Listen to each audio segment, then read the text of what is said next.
Okay, cool. Don't say anything crazy. Okay, gotcha. It won't be hard. Everybody.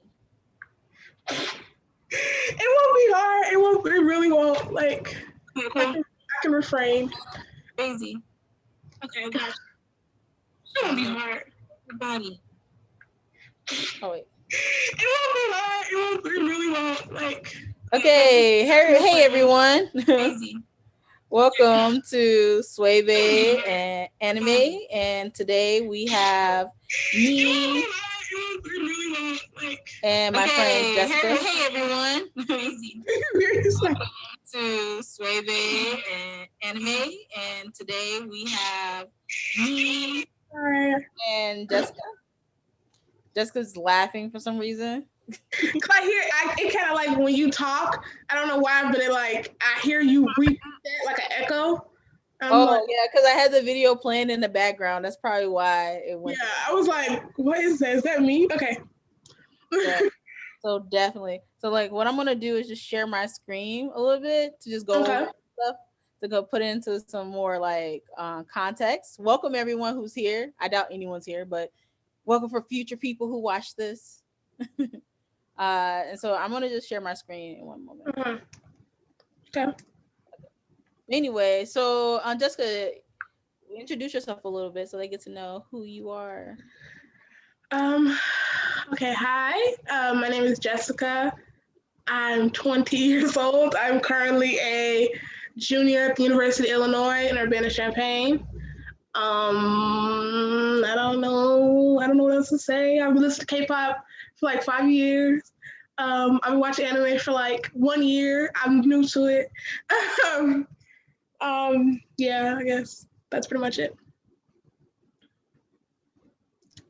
Well, I don't know what's going on. It won't let me share. No technical difficulties. So let's just like go into it then.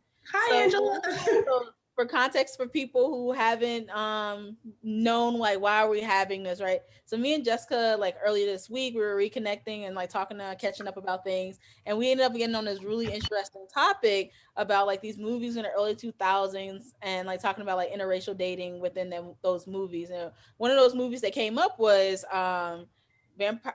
Was that Vampire Night? Oh Lord, no. And one of the movies that came up was Queen of the Dam. Another movie that came up was Ninja Assassin. Ninja Assassin. Another one that came up was Romeo Must Die. Yeah. Yeah. And so like that was one of the things that came up. And so me and Jessica had a really interesting conversation on it. And over the little bit of the break that we had, Jessica had basically she watched both the movies. I've been watching the trailers, so mine's a little bit different at the moment. But yeah, it's super interesting of a conversation that we had along those lines of it. So I'll let you start off, Jessica, like talking about some of your complaints that you may have about that, and then we can go in and just have a very much of a conversation. Okay. Well, I guess we'll start with Romeo Must Die only because that one had a very obvious romantic trope that never got fulfilled. So Romeo Must Die, main stars is Jet Li and Aliyah, iconic.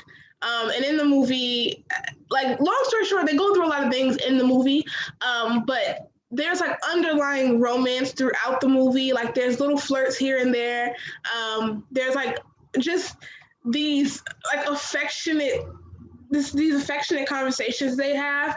And I used to be like, when I was younger and I watched, I was like, okay, so they're gonna end up together, right? Like in the end. And at the end of the movie, I don't want to spoil the movie, but it's old. Spoil it.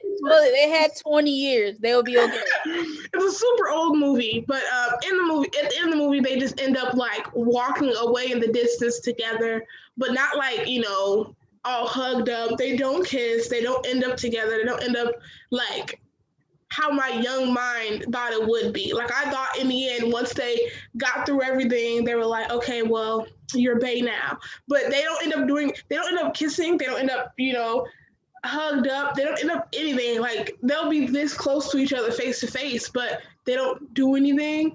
And even myself now, like I'm not really big on romance, but if you hint romance to me, I expect you to finish it throughout. Same with Ninja Assassin. I feel like Ninja Assassin, the romance wasn't as heavy as it was in Romeo Must Die, but in Ninja Assassin, it was clear from jump like she's a possible love interest, but he was so busy focusing on old girl that died when he was like 15, like that was his, I guess, the one that got away, the one that died, he never got to love her. So he didn't even focus on his love for the black girl. Like the romantic trope for them, it was hinted at a little bit, but it didn't stay throughout the movie. Like it died at a certain point because it was clear that he wasn't over old girl that died when they were like 15 years old. He got a sword stuck through her heart or some shit, something. Um, yeah, those were my two biggest complaints. Queen of the Damned is just, oh my gosh, we're not even. Queen of the Damned is like so sultry. Like I was like, they are doing the most for Queen of the Damned. Like they did everything they wanted to do. And me and Consuelo was talking about it the other day, and we basically were just like, what's the difference here? In Queen of the Damned, the main male like romance, I guess the main male lead who was supposed to be like Aliyah's love interest, he was a white guy, and they had like all this love and this passion for blah. And I don't think it was love; it was more like lust. But they had all this in that. But like versus Romeo Must Die and Ninja Assassin, where the main male leads were Asian men. It was like nah, like they'll be partners in crime at the most. But other than that, like nothing else will happen with them. And I don't know. I think that's just a very interesting. It's interesting. I don't know. I don't know how to describe it other than that. Yeah, definitely. It was like very anticlimactic because you think these characters are gonna end up together and they're gonna have romance, but then it stops there. And I noticed that that's a trope when it comes to like a white man dating like a black woman in movies. It's Yeah. like, oh yeah, together they love each other, they're gonna commit. And then when it's like a black woman, with like a non-white man and a non-black man, they're like, it's just like it gets weird. Like we can just be friends, and it just be like, what? Yeah, that was a friendship, okay? Because even with Romeo Must Die, it seemed like they were just like going or building up for something, and then it just was a big let down where it was like they didn't kiss, right? And Yeah. they filmed them kissing, right? So Mm. Leah did kiss Jet Li. They just didn't put it in there, and they were saying that like in the article I read, it was like, oh, they didn't put it in there because it was like they thought that wouldn't be a good ending. I'm like, what do you mean that wouldn't be a good ending? Like that it was a romance. Yeah, like it was a great ending. Right? Honestly, like it was a great ending. Like at least to me, like when I was younger, this movie is old. It probably came out like 2007 or something. So I was young, but it was like I would have loved that. Like I don't know. Yeah, definitely. I'm sorry, I moved a little bit because my Yeah, it's okay. yeah.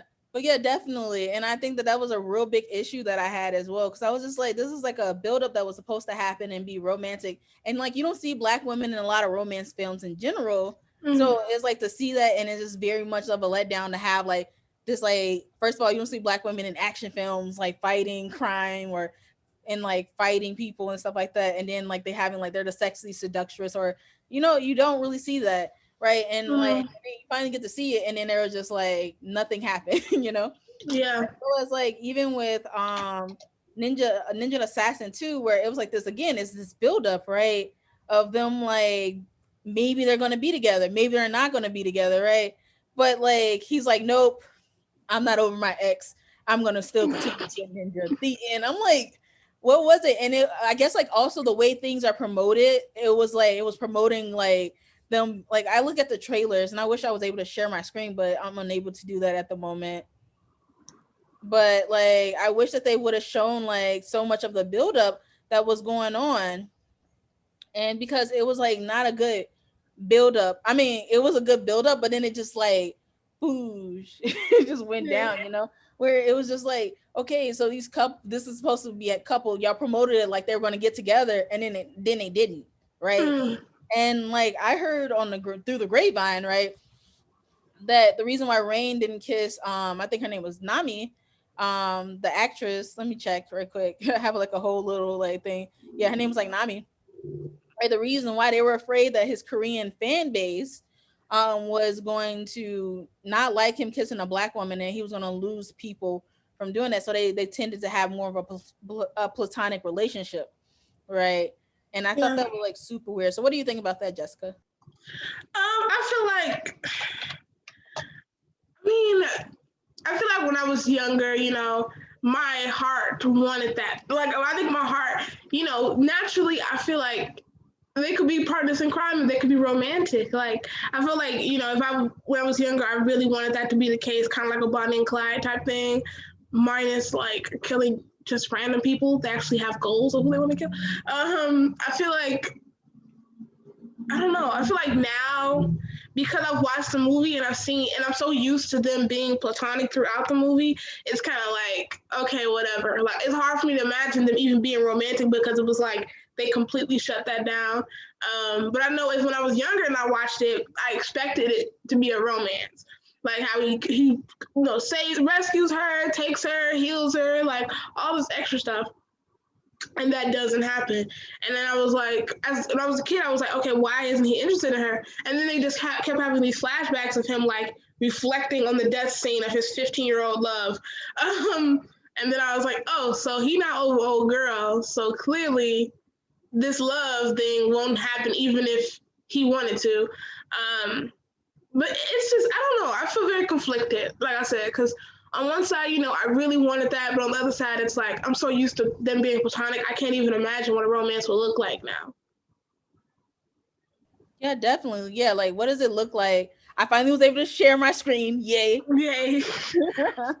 Yeah, but yeah, so I agree with you. It's like, what does that even look like, right? Like, what does it look like to have like a romance within this within this show? I mean, within these movies, right? Like where you're so used to like black women being just put as the friend character right here. Mm, And like even if you look at the things, it's like how like the movies were presenting, you see like Jet Li and Aliyah like kind of like holding hands like this, like yeah. close, and like over here you see my mouse right here, and then like I'm pretty sure, can you see my mouse? Yeah, I can. Okay, good. You see Jet Li right here and Aaliyah, and then you even see like Queen of the Dam. You see like Rain and like Nami over here and like post like hugging and stuff like that. But in the movie, these are just not payouts. Only Queen of the Dam was like they were really intimate, right? And Mm, they didn't even have to be intimate, they like did. like because she was like his old girlfriend. Like they didn't have to have like that type of intimacy within Queen of the Dam either. But they showed darn promoted it, right?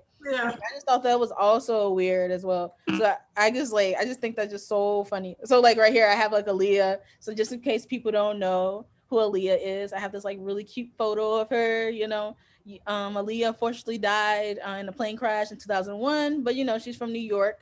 I think she's a Capricorn or Aquarius. I want to say she's a. I'm so terrible. She might be an Aquarius. I want to say she's a Capricorn. I want to say she's Aquarius, but I know I'm just like, dang, it's like she on a cusp or something. We can Google, but like I don't know, Yeah, so She is a Capricorn. Yep. she's a Capricorn. Okay, yeah, definitely. So she's a Capricorn, and I had like a picture of Jet Li, how he looks now, and then how he looked back then. So we love Jet Li.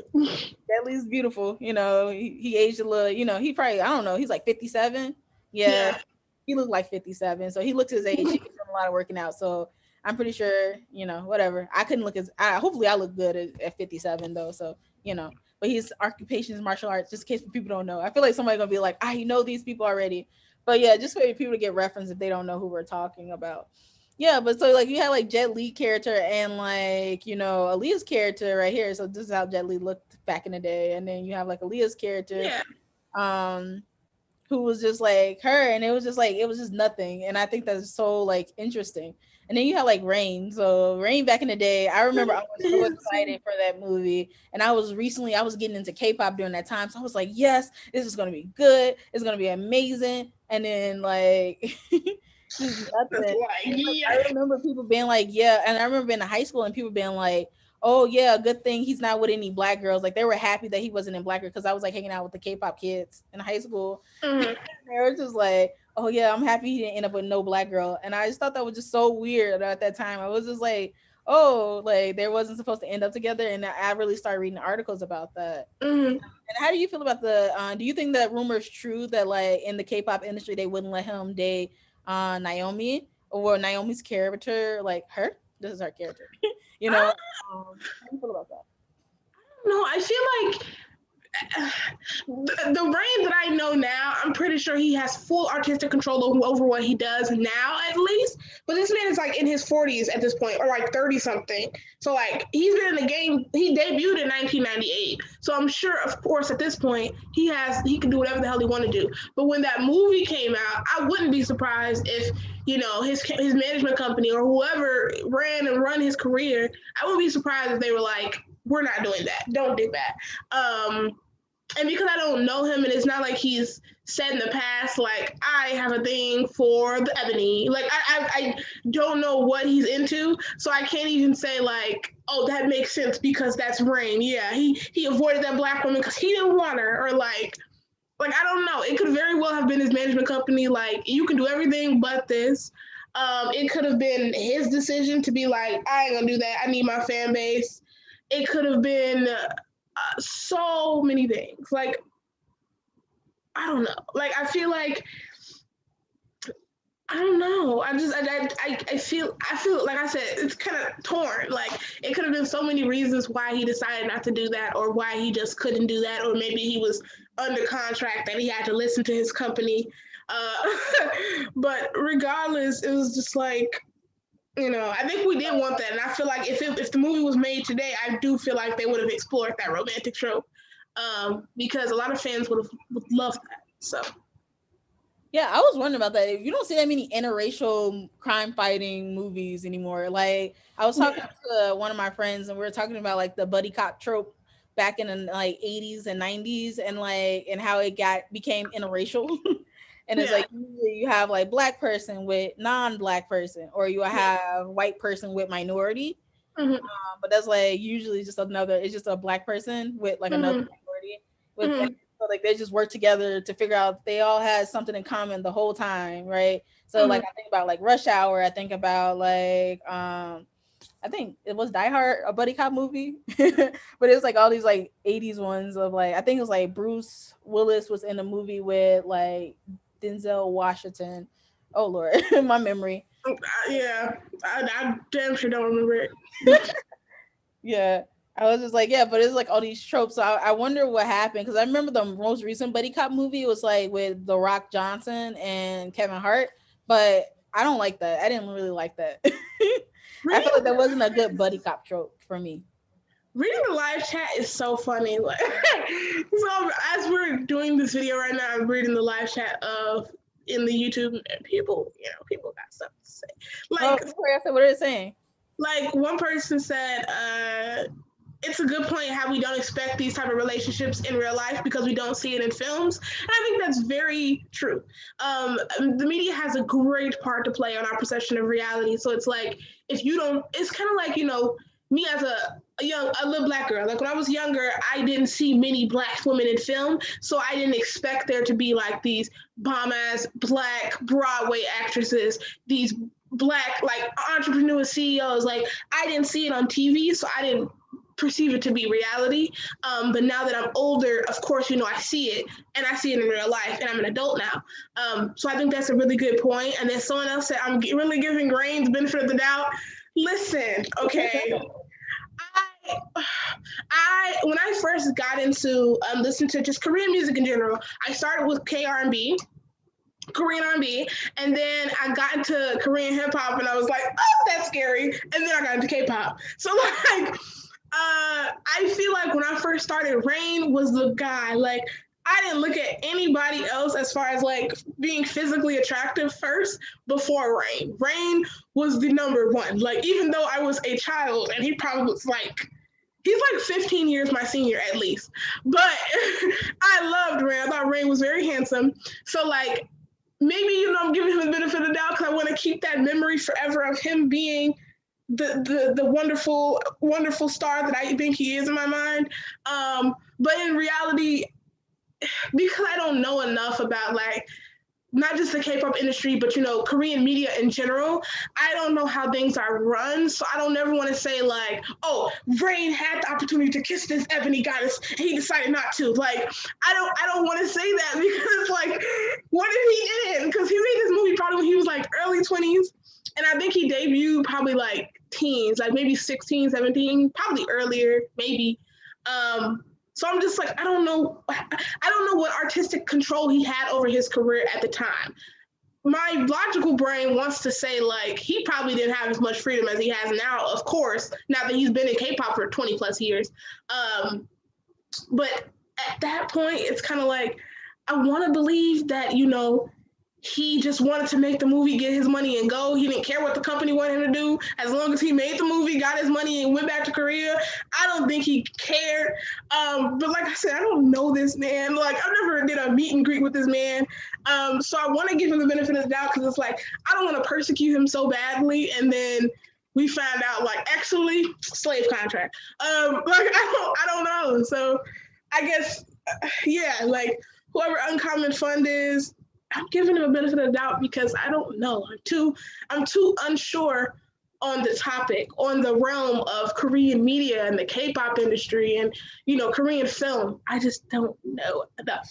So, yeah. Definitely. Yeah. I think that like I do give I wasn't necessarily thinking of a creative choice, but yeah, like I don't know his creative choice in it, but I wondered if like the industry was like, hey, like don't do this, right? Because I remember during that time Rain was trying to expand his people were trying to get K-pop into America around that time. They were like, hey, K-pop is popular in Korea. Let's get it to America, right? And then like so everyone was really hype. All the K-pop stands were like, yeah, like finally like people gonna recognize how great K-pop was. And so now you have like people trying to put like they were trying to put the K-pop. Well, that sounds weird. Okay, they put K-pop in here, and then like it didn't go well. The movie didn't do well. Rain didn't get in America as big as they thought it was, and then the movie really much just like ended. Like I mean, his span to like America kind of ended after the movie, right? And he kept his he stayed in his lane in like Korea. I don't want to say stayed in his lane, but he went into Korea, and then like now you again like in like 2020 and in 2021 and like even 2019 where like now you see K-pop again expanding into the US and having a reach. And you also seen like I think it was around the time like Gundam Style came out too. That was like another instance of K-pop coming into the US.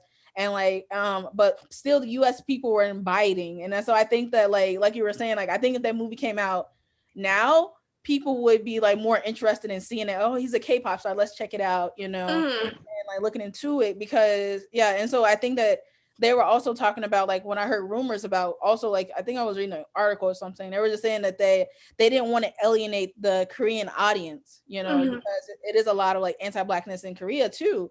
And like every country is someone that's racist. So it might be like people be like, hey, I'm gonna write a letter to him and I'm not gonna be his fan anymore because he's with a black woman on here, But also, like, so I'm not, what do you think about that? Oh, it's so complicated. I'm kind of radical on that topic. Honestly, I am a double major. One of my majors is East Asian languages and cultures.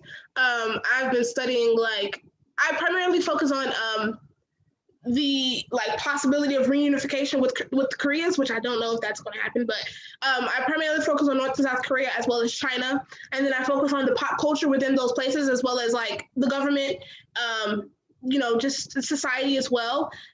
So I do a lot of like research and just I'm interested in the topics of like, am I going to fit? Like if I go to those countries, how would I feel walking down the street? So as far as like in South Korea, I have never stepped foot on South Korean soil. So this is not me saying like from my experience they hate me, but like there are first off there are no anti-discrimination laws there. So like a store could say like no foreigners on the front of the door and be like you can't come in, sorry. And then I just gotta take it because I mean it's not against the law. So it's true. Like there is a lot of anti-blackness within East Asia, but in this context, in South Korea in general.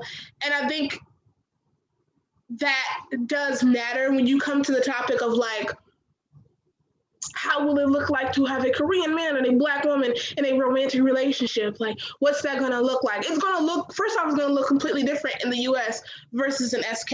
And it's going to be taken in two different ways. Is there still going to be racism on both ends? Yes. I feel like it's not like, their love will flourish and magnify over here, and everyone will accept them and people will love them so much. I just feel like there will be, I think here there's less focus on her being a black woman and more focus on like, why is this Asian man and this black woman together? Like, why is this union happening in the first place? Versus like, I think in SK it'd be like, bro, Rain is too good for her. Like I feel like in SK the focus on her being a black woman would be a bigger problem than just their union as a whole, because there is racism still in the US against black people and Asian people, Asian men and black women. So that union is not going to be like, we accept that wholeheartedly, because there's still going to be problems there. But it's going to be problems on his side and her side. Versus in SK, it'd be like, this black woman does not deserve rain. No. Like, I mean, realistically, when's the last time you see a black woman in a K-drama? Never. And if Like, I need diversity. I seen a K-drama where I seen a black man in the in K-dramas, right? He was like dating one of the Korean women. I seen K-dramas where is a white girl that's like somewhat of the love interest, or she's like the baddie that walks into the room and he's like, I get white girls. That's how good looking I am. Yeah, like it was like a weird trope in like K-dramas. I'm just like, what? But you know, like, I don't know. I was just remember like watching Boys Over Flowers, and they were just like, oh, like he flirts with French women. And it was just like this weird like portion of it where he's like with this like French girl. It's on my channel. You can watch it if you want. But it's like my review. But like, yeah, and it's just like it's weird though. I just thought that it was like so weird, and like I was just like, I mean, like, hey, I'm celebrating all people being together, you know. So like, I don't see like why not like have like, you know, more like black. I want to see a black woman in K-drama. I want to see her being the love interest, and I feel like that would be something that people would watch. Either they hate watch it or they'll watch it, you know. And I feel like, you know, I mean, even if people hate watch it, they still get views, you know, and still get interest in it, because I feel like people need to like explore that interest. Like, I don't know, same thing with anime. Like, I was reading this anime forum, and then someone posted, like, it was this random anime forum, and they were like, I hate, like, why do I like black girls in anime and not in real life? That was the name of the forum, right? Oh my god! And I was like, what the heck is this forum, right? And they were like, oh, because I hate the Negroid features and like all this other stuff. I was like, Negroid features, like what is this? And I was just like, and it was like all of these are like white dudes talking about this, so it was weird. Not eugenics. Oh my god. Okay. Right? And I was like, yeah, that's what I thought. I was like, eugenics. And like they were just like, I hate Negroid features, like, you know, but like anime characters, anime girls don't have that, you know, they look white, they look very white. And I was just like, but they all Asian though, like they're not white, they're like Asian. These characters are Asian characters, right? And I wish people understand that. Like the base characters in anime, they are Japanese characters. Like, I don't understand why you think these characters just because they have white skin, they are white, therefore you identify with them culturally, and this must be your brethren on the screen. Like, these are Japanese girls and boys, children, people on the screen. Like, I don't understand. It's Japanese anime. What do you expect it to be? Like, I get, you know, they got white skin. Naruto got blonde hair, blue eyes. Like, I can see that, you know. Naruto may be white, and I don't know. The creators could have had something in mind, but the default of the characters would be Japanese because this is Japanese anime. That's one. And for two, in SK, we're going to switch to a different place. Boop, I know. I just got on Japan. We're going to get on SK. In SK, you know, when it comes to, like, people of color being popular, there are popular black men like Samuel Kiede. He's from Africa, and he's like all over media. He's in like a lot of like variety shows in South Korea, and he's a black man, and I see him all the time. Like, he's been in like one or two dramas, I think. And then there's a newer drama called Itaewon Class, where there's a guy who's, I think his mother is African and his father's Korean, or maybe reversed. But he's like a big part of that drama, and it kind of like, I think the drama was kind of made with one of the things in mind of like showing how progressive things are getting like in South Korea, which I'll give him that, you know. But even in the drama, it was kind of awkward because there are moments where it was like, yes, you know, this black character is a lead, but it's not showing. Like, in the drama, there are a lot of moments where it was like, this is not that progressive. Like, there was a moment where he got denied access to like I think it was a club or something, because he was, and then he and then his friends were just like, sucks to suck. And he was like, bro, like, why can't I get into the club? And his friends didn't defend him. In the end, I think he was like, he was like, you guys are so mean. He like ran away. And I was like, number one, I don't know no black person that would do that. Yeah, I don't think any like black person, they would have been, usually black people get tired of like being like, having racism that they like start like just arguing with you right there. Like, no, you ain't letting me. I'm gonna call it, like, I mean, maybe this is in America. I don't know how it feels to be black in Korea. Maybe it's just like, hey, I'm not gonna get into this here. But I know in America, like, you'll go toe to toe and like argue. Like you'd be like, no, you will not treat me like this. Yeah. I do not deserve to be treated like this. Like usually black people would tend to stand up for themselves more here. Yeah. But I know like different countries, there's different consequences too. They like that wouldn't happen here necessarily. I mean, yeah, I think that people even here would probably discriminate on clothes. They just wouldn't. They'd be like, you're not wearing the right outfit, or you're not the type of girls that they like here, right? Or you're not the type of guys, like, you know what I mean? They have coded words for this, but I don't think they would outright be like, no, you're black. I was reading this thing about discrimination. It was like discrimination is like one of the hardest things to prove, because people can just have coded language to discriminate against you, right? So they're like, oh no, we love black people, or come here, work for us. And then they'd be like, oh, you a slow worker, like, and it's just like, or they fire you for something else, or they complain about, they make up stuff to like penalize you for, so that they can get that like diversity quota, since we have that in the US, right? But also they get to punish you for basically like being black and existing in this space, right? Yeah. And so like I think that is so interesting. Is anyone else saying anything in the chat? I don't see the chat, so if you see anything, just let me know. No, I haven't. They haven't said anything since he said I'm really giving Rain the benefit of the doubt. But nah, I haven't said anything since. Maybe people just listening, waiting, watching.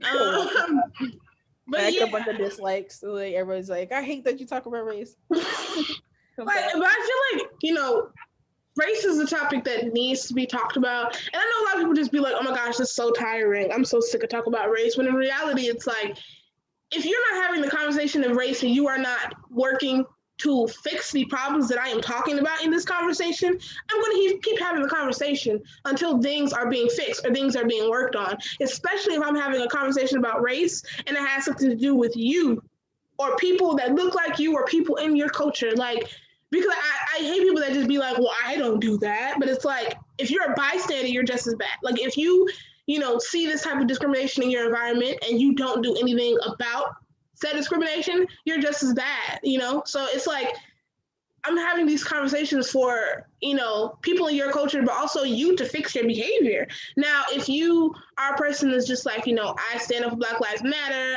I do this, that, the third, like, I'm not gonna let nobody talk slick, blah, blah, then I won't be talking about you. This conversation does not pertain to you, but I'm gonna keep having this conversation because it's something that's passionate to me. It's something that affects me on an everyday basis. And while I'm not Black in South Korea, I'm Black in the US. Like, I don't have a free token of appreciation over here. So I'm going to talk, the conversation of race needs to be talked about. I'm not saying like, bring it up at the drop of a dime. Like we talk about cereal and you talk about slavery, but like at the end of the day, if I want to talk about it, I can. If I want to have the conversation about race, I can, because it is something that affects me on an everyday basis. And as a Black woman, I have the right. Like, I don't see the problem, and I think a lot of people, like I said, it's an uncomfortable conversation to have for a lot of people. But I think you just have to be uncomfortable. There's no advancement. There's no progression without being uncomfortable or getting out of your element. So why not do that? And why not have those conversations? And why not learn something that you didn't know before? So when people are just like, oh my gosh, this conversation is about race, when it's just like, I'm going to talk about race now because realistically, way back when, the conversation of race was never had. And when we tried to have the conversation of race, it was like, be quiet. So like now this is the time where you can have the conversation. Someone said in the chat, they say, yeah, I can see shows featuring Black people, but they don't include anything unique to Black experiences because they're writing it for a non-Black Korean, but ended up not being able to control the casting. Yeah, I can give you that. Yeah, definitely. Yeah, Yeah, you're gonna say something, Jessica? Go ahead. Um, yeah, I feel that. I feel like that's probably the case. And a lot of times when shows have black actors in them, when Korean shows, South Korean television has black actors in them, I definitely can see that being the case. Um, yeah, I think it's interesting because when you put black people into TV shows, naturally, I would think that, I would hope that there's a black person in the boardroom somewhere being like, okay, so this, that, and the third happens in the black experience. But it is South Korea. So I have to be realistic in the fact of like, that's probably not the case. But I would hope one day it will be. And when that day comes, I would hope there's also a black woman in the K drama.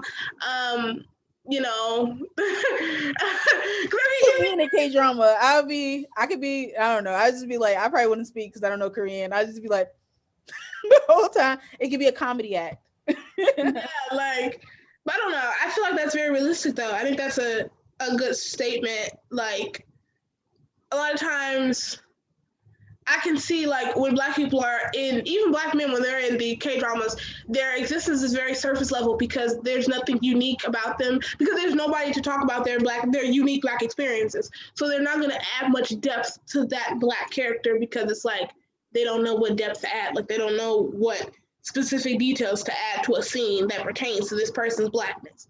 But yeah, that's a good comment. Whoever Lumi is, great comment.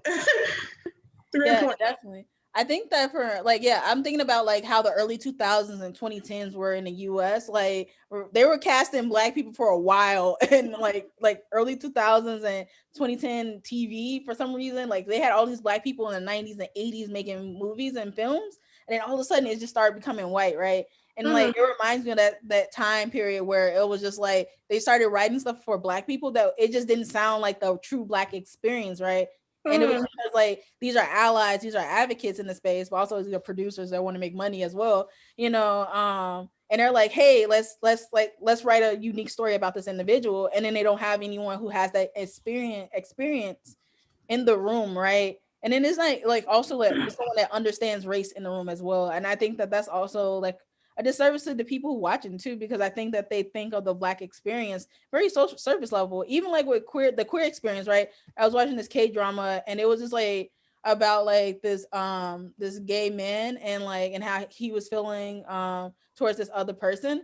And it was just like it was very surface level. It really gave me like 2001 teas. Like we didn't like in the US, like we didn't know how to talk about it, but we care about y'all. Like, like we don't want to get people too mad, but we look We do out for care. We you. do. We Only do. We until do. we can't look out for you, like so it was just kind of like not necessarily there. And I Mm-hmm. just felt like it was just like, I don't know, it just reminded me, and I feel like Korea is having like a mini revolution right now in cinema and media. And like, and they want to be inclusive, but then it's like it's people who are pushing back because Korea is a very homogeneous place where people are like, well, we don't have to like work with people that look like them, like in the US it's like a lot of black people live here. We only 13% of the country, right? Mm-hmm. But like that's still a lot. That's like millions of black people in Mm-hmm. Korea. They really don't have to cater to like black folks at all, right? And so like in South Korea too, I'm like in Korea, like it's like only one place. But South Korea, North Korea definitely don't have to cater. But No Korean said. yeah.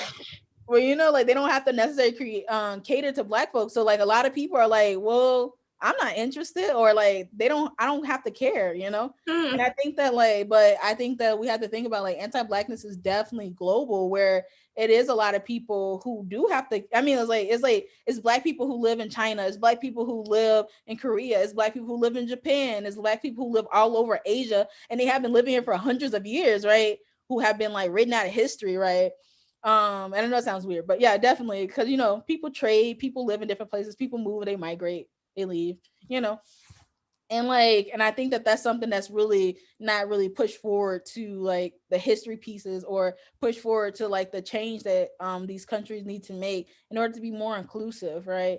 And I know they're trying to make that step forward, but I don't know, I hope in the future like they're able to do that in a way that is just like it's not very surface level, right? It feels deeper, that someone can watch a black person on TV and not sympathize, but they can empathize with them. They're like, dang, I can empathize with that. That hurt me in the heart. Not like, oh, that's bad for you, you know? Yeah, it's also like it's always so much to unpack. Like we can just have conversation for days on just anti-blackness in East Asia in general, how interracial relationships, specifically Asian men and Black women relationships, are perceived in those places, in that place as East Asia.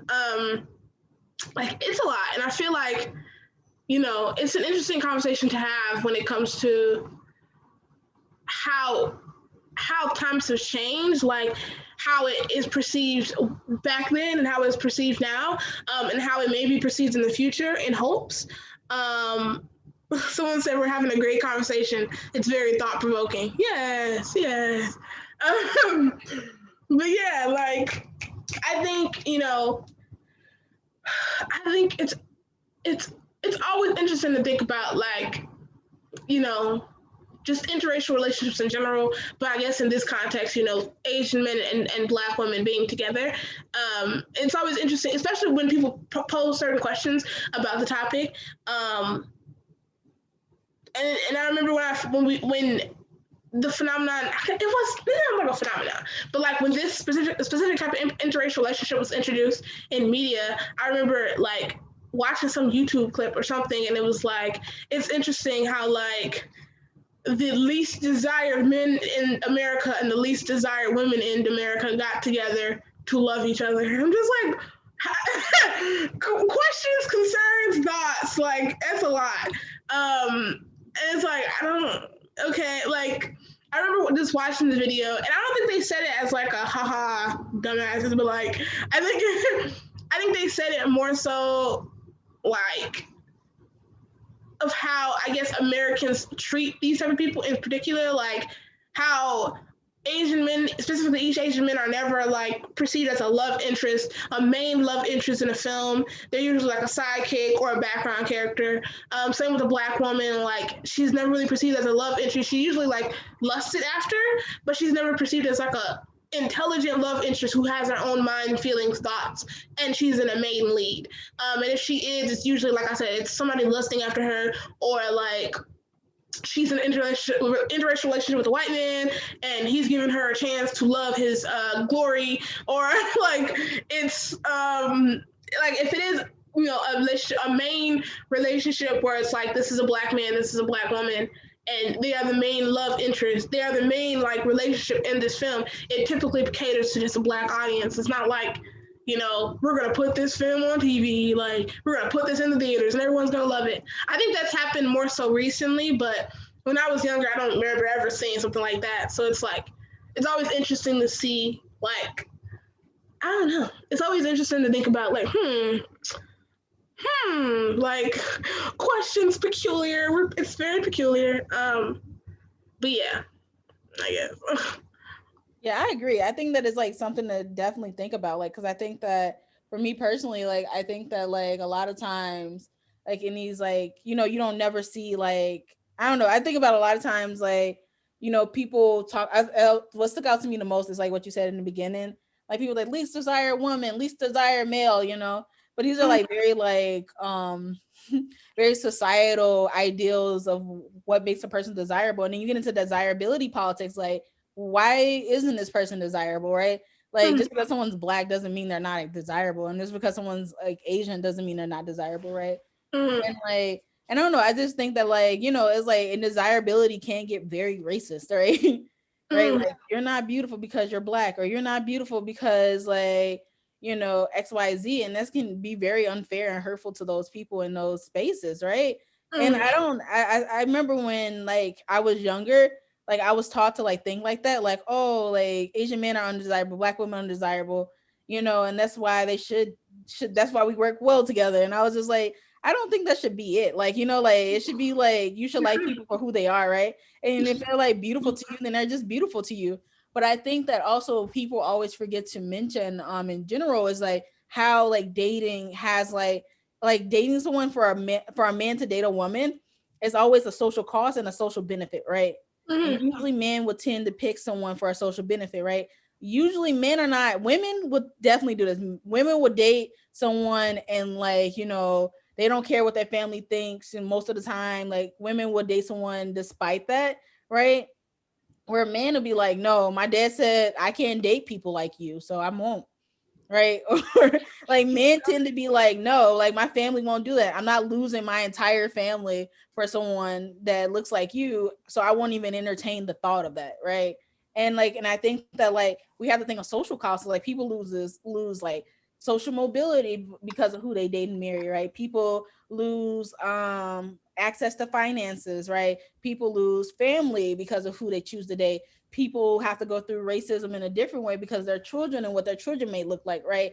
And be a parent in a different way. And so a lot of men are like, I don't want to go through this. So I'm not dating any, like specifically black women, right? Like I'm not dating black women. So I'm not, because I don't want to go through this. And it's because of societal, I'm not saying it's right. Like I don't think it's right at all, right? But I think that we also have to take into a measure of like, how do we treat like society and how do we treat people who choose to make these choices, right? And who choose to interracially date, right? And then like, and also how are they treated in these relationships? Are they treated like fetishes, right? Are they lusted after, like you saying, like, are they just like, are they not like seen as desirable, or is it seen like this person is doing them a favor, right? Or are they seeing like, like if Rain today, if he was around your age and he dated you today, Jessica, right? Like would people be like, oh, she's undeserving, she's blah blah blah, all the racist things we would jump to say, right? Because society would be like, you are undeserving of this type of love from this attractive man who lives in Korea, right? And so it's just like, and that's simply because you're black. And it's just like, that's not fair, that's not true, that's not like, these are very much things that are like not good, so I'm gonna shift it back to you. Yeah, that was a lot, but yeah, that was a lot to unpack. I feel like I agree. The rain thing threw you off. You were like, if I was dating Rain, what? What? I would be like, yes. I'm sorry. They're gonna call me Kumbungi. Oh my god! But like, someone said in the chat, yes, definitely. Lots of relationships are about social status in family, at church, or at jobs, and networking too. And it impacts families' reputation too in some cases. Absolutely. When it comes to like, I feel like in a lot of cultures, they already expect you to date within your like nationality, ethnicity, religion. Like they want you to date someone that's like common folk, someone that's like them. So I feel like in a lot of cultures that's not like unheard of. Like it's preferable. Even in the US, like a lot of people prefer, like a lot of parents prefer you to date someone that looks like you, that's from where you're from, that understands your struggle. Like they want you to be with someone that's has that commonality. And then when you stray from that, but I feel like when it comes to straying away from someone that looks like you and acts that's just like comes from where you come from, they expect you. They're like, if you're not gonna be with this type of person, at least let her be white. Like like if you're gonna be with somebody, not somebody that is like you, that we want you to be with, the next step after that, if you have to have a second choice, they would probably be white. And one of the last choices is probably black. So it's kind of like, it's interesting to think about, like, why is that? Like, why is that so? It's so prevalent within a lot of families, with like a lot of parents. Why do a lot of parents think that way? But it's like, it's really deep. It's ingrained into the society. It's ingrained into the culture. It's not even just like the parent just thought it up in the wind and decided to, project this onto their children. Like it's probably been passed down. It's a thought process that's been passed down for so many generations. And like I said, it's ingrained in society so much so that it's not easy for a lot of parents to just be like, well, forget that, love who you want to love. Like, because like this person said, it does create problems within school, within like we're getting jobs, networking, within church, society. Like it creates a lot of unnecessary problems for you if you are to go outside of your ethnicity, nationality, religion. Like if you were to do something that seems like so extreme like that, it does create a lot of unnecessary problems for you. So a lot of parents are just like, forget it, just be with somebody that's like you. Like we'll accept that person because that's who you need to be with. Like not only just this is who we want to see you with, but this is somebody that's going to create the less amount of problems for you. They're going to give you more gain. So it's like don't give yourself an extra strike in life by trying to be with a black person. Like, it's not all these people in the world. Why would you don't need to choose them. You choose somebody else. Like, choose somebody else that gives you less problems in your life. That is it's really compelling. Like, it's an interesting point, and like I said, it's hard for people to pinpoint where exactly it came from and how far back it stems, but it's deeply stemmed within the society. And so much so that it's going to be very, very hard for most parents in a lot of countries to not think like that because it goes so far back. So, yeah. Yeah, there's a lot of social consequences too, and I think that that's something that people need to talk about more. Like, and I think that as we unpack, like, interracial dating in general, and as we come to a close, right, it's like, like, we have to realize that a lot of times, like, people, I don't know, that we have to realize a lot of times, like, people's, like, it's social consequences, like, and it's like it may not even be, people are held against their will, right? Like, when your family's like, I'm not going to talk to you, I'm not going to be in your life if you do this, right? You're like, I don't want to take that chance, right? And men are less likely to take risk in that aspect. Men are more likely to take risk in different things, but not like getting rid of their family. And like, men are not like I can find another girl that I love that look just like me. Like, why would I want to go through all this for someone that doesn't, right?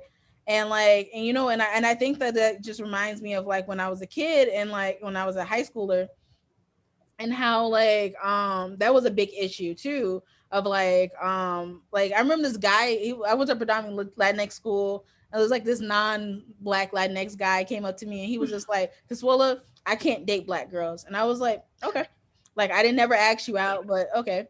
Like, right. I was like, okay. And I was just like, does he like me or something? Like, why would he come up to me and just basically like tell me that? And he was just like, you know why? I'm like, why? And he was just like, because my parents will kill me. My mom said if I ever date a black person, she would have a heart attack. And I don't want to do anything to harm my mom. And I was like, okay. And then he was just You like, think I want you? right? I was like, what? And I was like, and then he was just like, and he was like, would you ever date outside your race? And I was just like, I guess, maybe. And then he was just like, oh, okay, I'm just checking. And I'm just like, checking for what? Like, I don't understand that.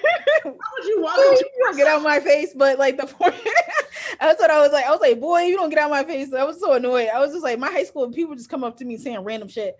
But like, and this has to be a novella, something like, who does that? It's like people would do that, but that's like a different talk for a different day. But like, okay. But definitely that reminded me of that, of like, people being seriously scared of the consequences of what their parents might do to them. If like even kids in high school, grammar school are fearful of what their parents might do for them. They're like, oh, it's okay if they date interracially, but my kid bet not, right? And like, and I was gonna say, like, boys usually won't do that, but girls will. Like, you see girls do that as like a act of rebellion from their parents. They use like black men as a, like non-black women sometimes, right? Not all the time. Use black men as a way, or Latinx, non-black Latinx men as a way to rebel against their parents, right? And to be like, hey, dad, I'm doing something that you didn't want me to do, so ha ha, right? Whereas like boys are like, nah, I just break into someone's house or something, less risky. Yeah. I know you love me if I broke in someone's house to become like a full-blown like thief, but like if I marry a black person, I don't know what will happen. Someone is laughing in the chat. That's hilarious. They're like laughing emojis, because I'm pretty sure they laughed when we were talking about that guy. And honestly, like, first off, you're probably not even that cute. You probably don't even wash the back of your neck in the shower. You probably don't even spread your butt cheeks when you shower. Like, you think I want you? You think you're that great of a catch that, like, you had to come to me and let me know, because otherwise I would lust after you and I would make your life inconvenient by wanting your loins. Like, I don't care. Like, and I think that's very interesting. It's very funny for, like, somebody to be so, like, bold and so, like, so confident that this person that they're talking to, she gonna want me, so let me let her down easy. Who set up? Anyway, no topic for another day. Right? It was like, who said I wanted? It was like weird. It was random, and I was just so confused. But it would happen a lot, like in high school. Like a lot of guys would come up to me and say that, and I'd be like, I don't know. And I think like, because I wasn't giving off any vibes, so I really didn't talk to many people. But I think that like, and that's when as I get older, I'm like, I think they probably had a crush on me because they would just always talk to me about random stuff, or they talk to me about their life and stuff like that, or they would like Mhm. hang out and stuff like that. So like, I think that they like probably just liked me, but I think that like, because they just like me, they're like, oh, I don't know what to do with this emotion. I won't date you. Like it's just like, okay, like I'm not on, aren't on the same page. Like, what? I Yeah. it's random, you know? And so I think that that's like something that's also like very much important to like recognize when it comes to that, right? Like, you know, people will be like, I mean, that's privilege in itself, right? To feel like Mhm. I have to go let you know that I will not. But also, high school students sometimes aren't the best thinkers of stuff. So, like, Yeah. maybe he thought it was like the best idea to be like, let me tell her, Like I don't care. no, Like yes, chase me. unless Sally, Yeah. Susie, and May just spread my crush around the school, and it's like, dang, like he know I like him now because I've been liking him for years. What makes you think? Anyway, no. People need to stop getting so bold. I've never had that happen to me, but honestly, I went to a predominantly black high school, so like that wouldn't happen. If you were to approach me like I can't be with you, it would be on some other stuff like you're Muslim, you come from a different hood, like something like that. Like it wouldn't be on ethnicity basis because we're literally the same people. But like that's insane. I went to like so my freshman year I went to a predominantly like everybody. It was very multicultural high school, and then my last 3 years of high school I went to a predominantly black high school. But even my freshman year, like I never had experienced that. I've never had somebody walk up to me and be that bold, like because I also was mean, so I didn't even have the face to look like you could approach me. Cause I didn't like people. Like I probably looked like get away from me every day. But like I just think it's when it comes to interracial dating just in general. Like me myself, I have a boyfriend and he is Latino. He's his peoples is from El Salvador, and we've been dating for about 15 months. And I was very, very blessed, very, very fortunate for him to have a mother that loves me so much, and I don't see no fishy business with his family. And my family does the same thing, so I was very blessed to not have to worry about like society, church, school. They're gonna hate you, the neighborhood. Like I've never had to worry about that. If I were to go out to my neighborhood and like maybe walk down street with him, I might get a few looks, but it'll never be like hostile. It'll never be hard for me to exist with my boyfriend. I don't know how less or more, like how more or less extreme that would be if I were to have like an East Asian boyfriend or a white boyfriend. I'm pretty sure different situations will count for different reactions, but like, yeah, just I think interracial dating and just the perception of that in a lot of societies, it's very I don't know. It's very like sometimes it's like okay, it's understandable, and then sometimes it's like this is weird, But it's always thought provoking. It always makes me think like, where is this coming from? Why is this a thing? How can we get rid of it? Like, and I'm not a majority or even half of the people in SK, so it's not going to be just easy for me to create a revolution there, but here I can make little steps every day to change the way people think. And even if it starts with me and my family, and I, break generational curses and I continue to go on and change the way the modern mind is set up, I'm cool with that because if no one else is going to do it, I will do it because I know that it is the best decision for, my family going down the road. And I feel like a lot of people should just start with them. Like I feel like if your family, if your parents, if your grandparents haven't done it, it can always start with you. You don't have to continue to be that way if you know that way is wrong. And in the year of our Lord and Savior 2021, it's wrong. So like, yeah, yeah. You're like, yeah. Like, I just say it a lot, like year of our Lord and Savior 2020, 2019. I don't know. Because a lot of people just expect me to say the year of our Lord and Savior Jesus Christ, and I don't. I feel like 2020. But yeah, I feel like it's all very complex. It's all very like it's always a lot to unpack in my mind. Yeah, I can see that too. Like I think that for me it's like very complex, and like when I think about interracial dating, like I think I dated like interracially like once, twice. It was complicated. Like I think about the things that happened, I was like, that was super complicated. And Yeah. I won't discuss that over there. I was like, that was a complicated relationship. So it was like twice, you know. Mhm. And I was like, and I remember like dating racially and how like complicated it was and confusing it was, and like, you know, it's so many things to consider. It's so many conversations that you don't necessarily have to have if you're in a relationship with like someone on your same race. Like sometimes, Mhm. but Yeah. sometimes, like I met this black dude, and he was like, "My mom wants me to marry a white person." At the end of the day, yeah, I'm not. You're not wasting my time.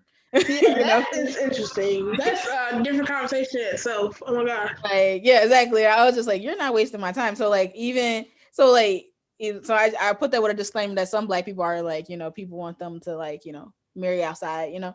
But like, you know, but I don't mind if I think like when you date someone because you date someone because you like them, not because they are a certain race or from a certain group, right? And so like I don't know, I just remember I'm like I'm thinking about that, and I'm like, yeah, it was super complicated, and there's so many things you have to go over, like, hey, like, you know, how's your family, you know, like, you know, is it, are we gonna have to ease in, like what could I be myself around them, do I have to be like these are all my accolades and stuff, and this is why I'm worthy to date this person, like Mhm. what would this, like, you know, be like, you know, like who, you know, how should I dress, right? Can I dress in my cultural clothing, or will they be mad? Should I dress in a more western style, right? um you know, like should I speak ebonics around them, do they understand ebonics, like, you know, like so it's just like all these things that you have to like figure out, like, and with your partner or in your head, and it's just like a lot, you know. And I don't know. Yeah, And it so should be that's that. probably why, just to bring it back to the beginning, it's probably why in the movies they didn't explore it at all. It was like this woman going, wait, I just thought about that. Okay, so Rain pretended to be a ninja. Ninjas are Japanese, but he was Korean. I'm confused. Yeah, he I was was. like, hold up. He's a Korean Wait, man. hold up. This didn't make sense. He's a Korean man being a Japanese, portraying a Japanese character in the U.S. That's yeah, it's all That's interesting. probably why also it didn't do well. Yeah, because in the movie if I'm not mistaken, in the movie he is given like a Japanese name and he's supposed to be a Japanese person. And he like went to, he did all the training. He's supposed to be like this super big fighter. Like, yeah, he was named Reizo in the movie. Um, and he's a part of like the secret clan of assassins, and they're called the Ozuno. So he's supposed to be Japanese in the movie, even though in real life he's Korean.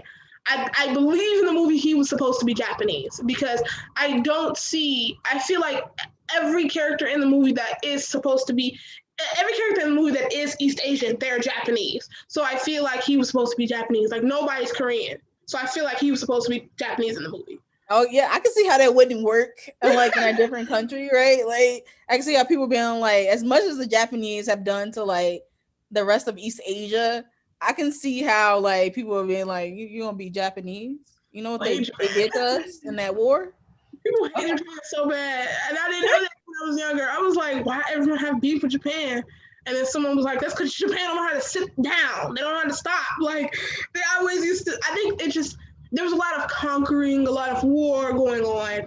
And if anybody was like a big fighter that always wanted to fight, that was always ready, it was Japan. I think Japan just tried to go for everybody. They shot at It was everybody. trying to conquer everything, like imperialism. It was like Yeah, Japanese imperialism, the land of the rising sun, and then like they were just like it was just. I just think yeah. about like all that, and like I don't know. I was watching. I remember I was in a meeting and I was watching. Is this anime called Demon Slayer? And you get these like earrings, which is not these, but you know, it's these earrings that have like the sun on there, and it was like the Japanese like land of the rising sun flag. Where, but I don't think it was the Japanese flag. It was like the Japanese flag back in the day when they were conquering like different areas throughout like East Asia.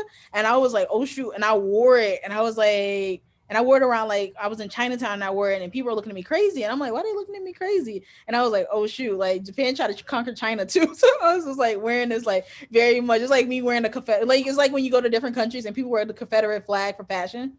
You know, like, oh, this shirt is just a flag. It's so cool, the Confederate flag. Like, I remember seeing the Confederate flag in animes. I'm like, you wasn't even in the war. Why the hell are you wearing this flag? Like there are a few Korean idols that have worn like Confederate flags on their jackets, their shirts. I'm just like, see, South Korea, your internet is too fast for me to believe you don't know what that is. Your internet is too fast for me to take the excuse of you being ignorant. I'm gonna need you to look that shirt, even if you take a picture and image search it. I'm gonna need you to look that up before you put that on because, oh my gosh, like it's just a lot of things in. It's pretty much like when South Koreans say the N word, when they wear certain things, when they like try to do certain culture. I remember I went to like a GOT7 concert and like it was like I don't know, it was like the first K-pop like band I ever went to go see and only band I ever went to go see. It's not because of anything else. It was just like I did not know how to coordinate that as a like young adult, how to go to a K-pop band, like whatever. Yeah. I had to go to like a concert, that's what it's called. And so I went there and like this so it was like Bam Bam was there and Bam Bam, you know GOT7? Yeah. So like I got into, yes. So Bam Bam, he did a good dance. I was like, oh, this is nothing but fan service here. He was like riding on chairs. I'm like, what is this? It's like Chippendales. But anyway. Yeah. But like point of the story is like so me and my friends we like leaving and then like what happened? It's this guy, like then we hear like this news report on whatever, like people were saying Bam Bam just said the N-word. I'm like, he just said the N-word and he was hanging out with some black people and like in backstage or something and he was just like N-word, N-word, N-word. And then they were like mad and he was like, they was like, cancel Bam Bam, blah, blah. And then everybody was like clashing and it just ended up like sizzling out later that week. But I was just like, he said that. Wait, what? I was so confused. I was just like, and I think that the internet is too fast. I don't believe that you don't know. Like I think that people were just like, oh, I think he was just like he saw a black person and he just thought like, oh, you're cool. And they were like, I think they were like smoking weed or drinking. I don't know what they were saying. Like they were doing. I think they may have been drinking. I don't think that they were smoking weed. And if they were, like it was like something I heard from like fans that said that. But I'm not too sure if they were smoking weed because maybe they're exaggerating. I don't know. People exaggerate stories. But like, yeah. And I was just like, I just thought that was so weird. I was just like, you seem cool. It's so weird. You never know who was like who's out there. You'd be like, you seem cool, but then all of a sudden you just I should have knew it. Like, it's just like it's like ugh. Like I think okay, so Angela in the chat, she said she was talking to her sisters about why Japanese culture was so popular, and she was saying, and her sister was saying that it's because the West gave them so much support, tax cuts, open border policies after the war. And then Angela said she's not too familiar with the specific historical context, but her sister is very smart and listens to a lot of podcasts, so she trusts her. I love that. Yeah, I mean, that would be a point. I feel like one thing I feel like at least when I was a kid, one thing that put Japan on the map when it came to just the modern day American was definitely anime. Everyone loved anime. Like anime had a wave. It had a time. Like people were on anime, and now it's K-pop. It's like the Korean wave that's going on when people love to consume like Korean media, Korean culture, food, society, etc. But like, yeah, definitely, because it was actually good. Like the U.S. has stopped being so U.S. central, where it's like only things in the U.S. is good. Because I was like, I remember being skeptical watching K-dramas and then like seeing. Well, actually, yeah, I was skeptical because I was watching this anime and then this anime was adopted into a K-drama, and I was just like, oh shoot, like this probably I don't know if it's gonna be good because usually reenactments in the U.S. are just like trash, right? But I watched it and I loved it so much. I was just like, oh my gosh, this is a really good show. And I think that like a lot of times, like we don't like, I don't know, in the US is so like, I don't know, the US is like, we're number one, but then we just keep consistently being proved not number one, But we're like, which country, honestly. Yeah, don't say that here. we love the US. Yeah, US is so great, yeah. But like, yeah, I feel like, I don't know.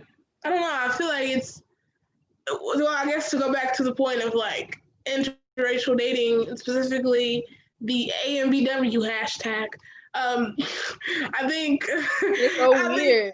it Like is I so remember weird. seeing it as a kid, and it was just like, oh, it's for just say the acronym. It was like, isn't it like Black woman, Asian man, or something? Basically, Asian man, black woman, like Black yeah, it woman, could be yeah. either way. For like people who just don't know. Hmm. Yeah, AMBW is Asian man, black woman, and it used to be like all over. Like I used to read Wattpad a lot, like Wattpad books, and it would be like a hashtag for those. It'd be like a hashtag whenever you see an Asian male and a black female in a relationship, they'll put those hashtags in the comments under their pictures, like stuff like that. I used to be so confused, especially when YouTubers started putting it in like the captions of their videos. So like they'll make a video, it'll be like a couple that is Asian male, black woman, and they'll put it in the captions of their videos. And at first I was like, that's not that bad. But then they'll go on to be like, my Asian boyfriend teaches me this. My Asian boyfriend tries Snickers for the first time. Like, yo, can you just say, can you just say, oh, well, my boyfriend tried these Snickers. Watch this. Like, you don't have to. And it's vice versa. It would also be like, my black girlfriend is my black girlfriend approved by my mom, yes or no? Does my black girlfriend get my slang when I speak Mandarin to my black girlfriend for 24 hours? Like, can you just That thing actually, that one seems funny, but yeah, I will see. like you saying like my age, like that adds no context to the conversation. Now it would be different if you were just like, if you had like a YouTube video that's really like a conversation and it's like what it is like being a Asian male and a black female in our relationship. Like, okay, that pertains to the topic at hand. But if he's trying a Snickers for the first time, what does him being Thai have anything to do with this Snickers? Like, let him try the Snickers. Like, Right? Like this is like person who never tried Snickers try Snickers. That's what I would have seen. But I was like, it made me like, I don't know. I think that's so interesting. Like I even seen like this would go a little bit off of like these trend of like interracial couples trending on like social media. mm-hmm, Um it was like this one, it was like white. She was like, my age, it was this white lady, and she's like, my Asian boyfriend, I break up with my Asian boyfriend for the first time. And then she like she basically went up to this man and she was like, I don't like you anymore. Your dick is small. I was like, what? And then I was just like, why would you say that to him? And I think that was just so racist to me. mm-hmm, Like, even if you thought like, I don't know, to me that was like so racist. And he was like really mad at her. He was like, leave me then. Leave mm-hmm. me. He's like, you can go. My She's like, bad. no, baby. He was like, no, you can go. This man has self-esteem. He was like, I ain't taking Yeah. this. You No, don't play with no. men about their penises in general. Like that's a Exactly. pride thing. Like Exactly. Not even that. It's just like also the fact that she's filmed it, try to yeah. get clout from it, and Yeah. then try to film his reaction. And I felt like that was also racist for her because I'm like, you literally just because that's a stereotype, right? So you just based it off a stereotype. It was just like it's weird. And I don't Yeah. know. I just think that was just like I don't know. I think that was just so super racist. And I just thought I was just like this dude. I would have broke up with her. I would have been like, I She had to you go, yeah. gotta And go. She's like, Louis, what? I'm sorry. You gotta go. That's Louis the brought goal up right there. You gotta go. Don't play with me. Louis brought up a great point because she said, they said, I do not know this person's, gender preference, but this person said, really makes you wonder how many couples are fetishizing each other and sometimes profiting off of it. And that is a great point. Like, a lot of couples, I'm pretty sure, do that. And I feel like, because it's kind of like clickbait for a lot of people because somebody's going to click on it and it's going to be interesting to a certain demographic of people. So it's like, I'm sure like a lot of these YouTube couples do exactly that. And it's very, I don't know. I won't say like disgusting. It's just very interesting. Like, what? Racism makes money. It's been making money since day one. Yeah, let You me make say more money off of racism than non-racism. honestly. And then Lumi said there is one channel of AMBW couple with many videos about their 6 Blasian kids, and it feels weird the way the YouTuber talks about his wife and kids, but also they're such a big family already. I think I know who you're talking about. I won't say their name, but I think I know who you're talking Don't about. get me in controversy on the online. Yeah, I'm in a YouTube war. I'm a small YouTuber. I don't need all that. exactly. I think I know who you're talking about. honestly, when I first watched that couple, I used to love that couple because they used to like they would be so funny together. They would include their kids and everything. And I used to be like, who has this many kids in the modern day? Like who does this? But like, I used to really love them because they just seemed they seemed like such a wholesome couple with like wholesome children. Um, but I feel like I need to go back and watch because there were a few videos where someone was like, "Oh, this was kind of weird. This was kind of off the way he talked about his girlfriend who was black, his wife who's black." And I need to go back and watch those videos to see what they were talking about because I started off watching their videos at a certain point. Like I haven't been with them forever, so like I think some of the videos that were kind of weird for people I hadn't seen, and then by the time I started watching them, they had like cleaned up their act. But like nowadays, I think their videos are pretty normal with all those kids. They got like 8 kids. They got like 8 kids. It's crazy. But like I think when they probably earlier on before I started watching them, they probably were a little weird. Especially because they didn't get a lot of traction at first until the whole AMBW thing like soared, and then people started clicking on the videos because they're just like, oh, look, such a rare commodity. Yeah, these two combinations. Yeah. And like, at least with this couple, I will say they don't do the whole like my black girlfriend, my Asian husband, like they don't do that. But if they have said some real questionable things in their videos, I haven't seen it, but I'm gonna go back and watch it. But yeah, like I think a lot of couples do like a reaction to their video. Honestly, like just do a reaction, just be like, like. I'm sure there are a lot of YouTube couples. I've seen so many like Asian male black woman couples. Oh shit! I hit my computer. I see Black Lives Matter back there. Have a wow. It's so pretty, actually. It looks cool. Thank you. Took me like Chance the Rapper. I want to tell the story of the time I met Chance the Rapper. It was dumb, but I'll tell you later. It was like okay. Like I got these posters from like a poster store that my school was doing, and all the posters like of the female albums that I wanted, they didn't have them, so I had to like choose these. Cause I love these albums, but I also wanted like the SZA album. I wanted an Ari Lennox album, but they didn't have them. But anyway, there are a lot of YouTube couples that are like AMBW based or on the reverse, where it's like a black man and an Asian woman. And I've seen them. I've watched some of their videos, and I feel like some of them are authentically themselves, like they just together, and some of them are cringy. Some of them are like, ooh, I don't know if I want to watch this. Lumi said she want to know the story of the Chance the Rapper story about being hey, I'm not Consuela. I can't disclose that information.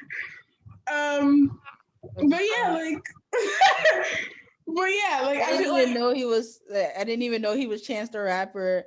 And it was just like, and I just started people like, he was just like, hey, I was like, hey, like, hey, hi. And then he's like, and then everyone's like, sorry, well, girls scream.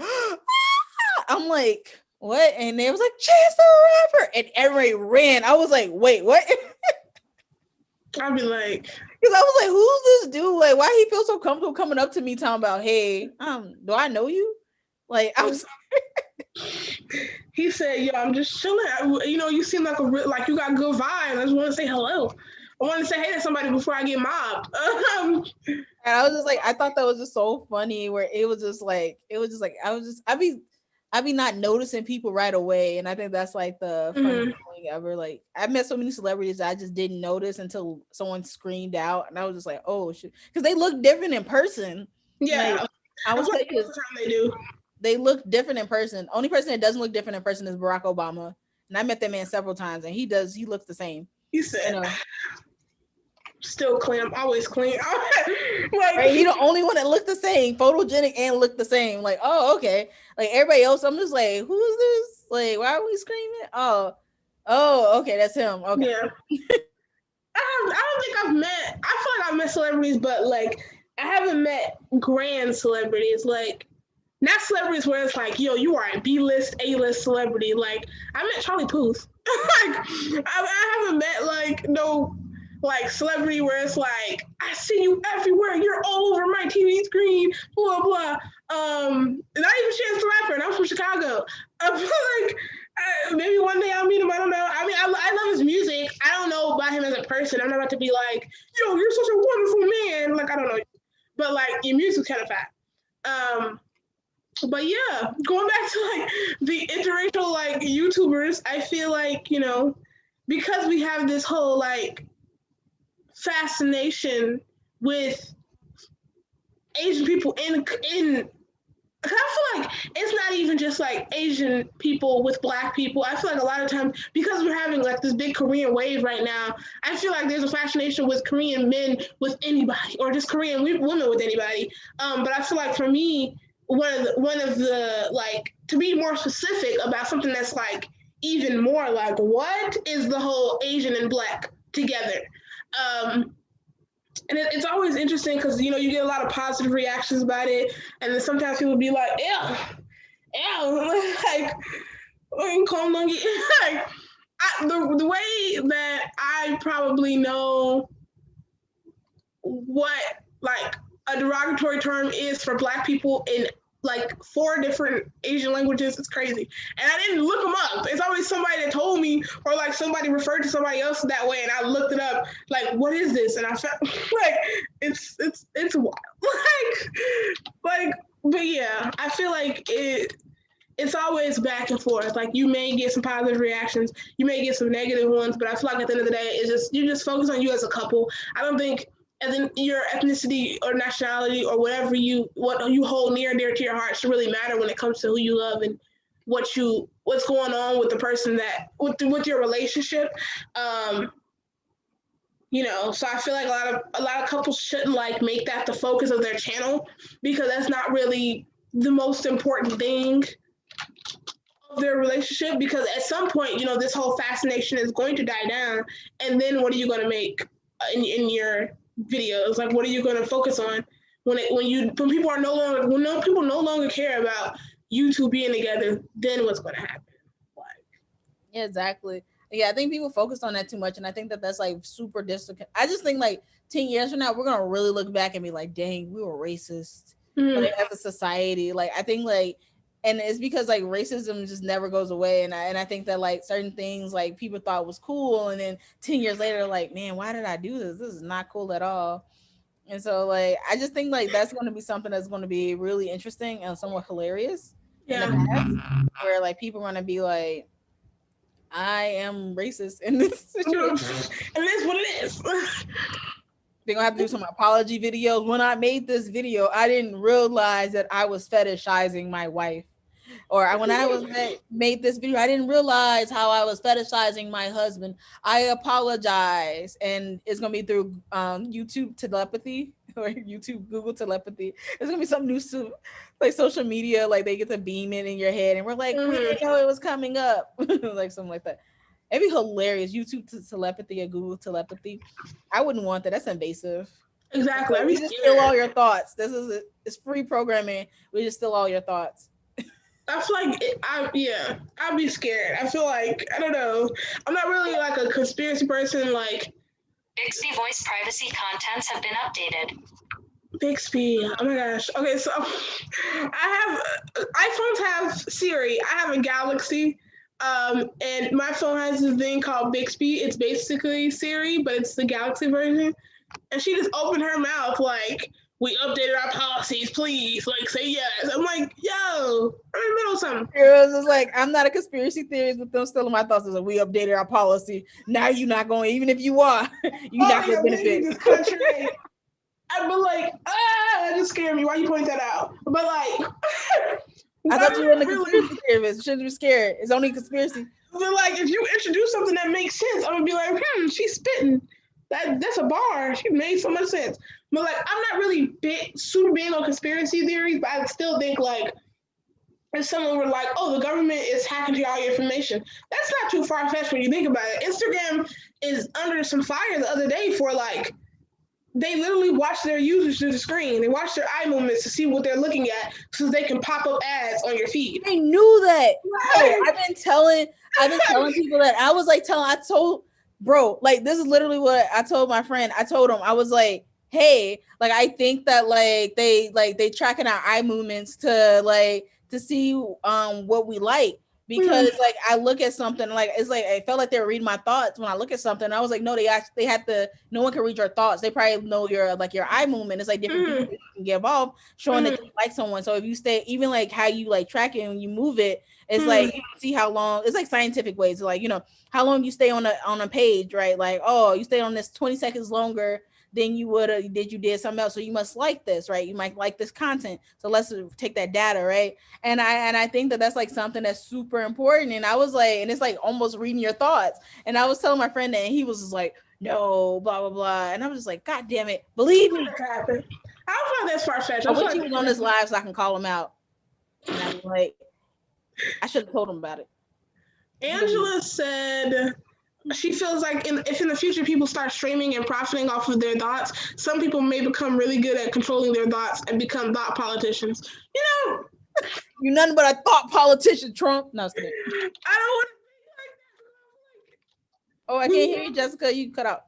Oh, I said I don't want to think like that because I feel like we're breaking the fourth wall. Like at that point, I feel like we might as well just be in alternate universes, because if you can go beyond the realm of just what you see and like your thoughts that you keep to yourself, and you can start like doing some invasive stuff, like I feel like that at that point, just send me to space, because they will. You can help terraform Mars because we got Space Force.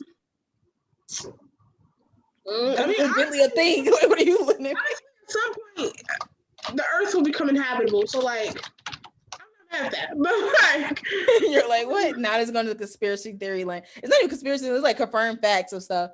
Like, yeah, I'm pretty sure that's what it was. I think Facebook owns Instagram. So I know that Facebook does that, because I was talking about that like the other day. Like, I'm always right about this stuff, because I was like, because it's like, that instance, like when you like on like social media and it feels like they like you think of something and they like get your thoughts and stuff, like it's like something else pops up and you're like, what? How do they know that? And I do believe they've been tracking your eye movement, because like in studies show like your eye movement shows what kind of things you're interested in, right? If you look at stuff like, or when you look at it like this, if your eyes are away, stuff like that, like we're like very much body language creatures. So like it was not surprising that is a thing.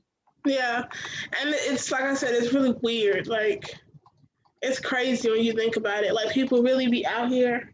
It's like, I don't even want to think about someone watching me through my screen. Like, oh, she stayed on this pro. Why is she stalking him? Oh my god, that's crazy. I don't think like them watching people through the screen. I think that I don't think like it is analytic is watching people through the screen, like the algorithm, like, oh, so this is right, this is what people like, because the whole thing is to get you to buy more things. I think that we're too advertised as a society, though. I think we're over advertised, and I really do think that. I wish we were less advertised too, because like no advertising is special anymore. It's like random, just rant. But it's just like a lot of advertisements are boring. Like it's just like, buy this, buy this. We advertise everything. We advertise Christmas. Like, everything is an ad. It's publicity. It's media. Like, it's just, no. It's a lot. Like, and I think at this point we're such a society where we're constantly consuming things. It would make sense why they're just like, we gotta advertise more, because consumption, that consumption is always happening with people. Like, people always want to have those things at hand or make things more convenient by getting those advertisements. So I can see why companies are just like, time to advertise this lamp that don't do nothing for your life, because somebody's gonna buy it.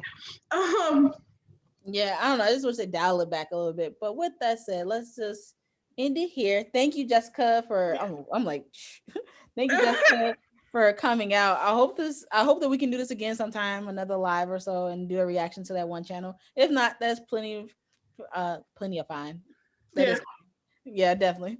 But I hope you enjoyed yourself. Did you enjoy yourself? I did. Hold on. Shoot. Oh my gosh. Okay. Oh, Angela, we're ending. Like, so Angela commented. She said these are great topics. Don't want to disrupt the flow, but if you want to, can you address? Do you think there are more A and BW couples or B and AW couples? And what are the social conditions? Oh, now we got to get in this conversation. No, we should have so much earlier. I don't know. You want to talk about it now, Jessica? Yeah, okay, I'll do it real quick. So in short, are there more AMBW couples or BMAW couples? I would say in more reality, Black men and Asian women. Yeah, definitely more. Asian men ain't risking it all. Yeah. I feel like Black BMAW couples definitely exist more because, like you were saying earlier, like the woman is more likely to defy the parents and go off versus the man. Like the man is gonna sit his ass down and go be with somebody that's like him. He's gonna be like, yo, the girls is girls. I get the same thing I want at the end of the day. But the woman is going to, like, I'm doing this as like very basic terms. So don't be like, you said women are not smart. We are. But like a lot of times women are going to follow their heart and be like, this is what I want to be with, mom. F off. Right, they were like, I'm gonna follow my heart, because women are encouraged to follow their heart. Men are not encouraged to follow their heart. Men are encouraged to provide. You're gonna have to take care of us, your family, your friends, everyone, and society. Don't you go follow your heart, because women are always seen as expendable, and that's why sexism exists too, right? Angela says, sorry guys, there's a lag and didn't realize y'all were closing. There is a lag, so I can't even fault you. I'm not even mad at you, Angela. I understand. I understand, because there's always a lag if in Facebook Live too. So, but still, like, I think BMAW couples exist more. However, on the internet, I feel like AMBW couples are more advertised. For me, like I see them more on my feed, but I feel like in existence, I feel like Black men and Asian women end up together more, because even with the Blasian couples that I see or that I know in person, most of the time their father is Black.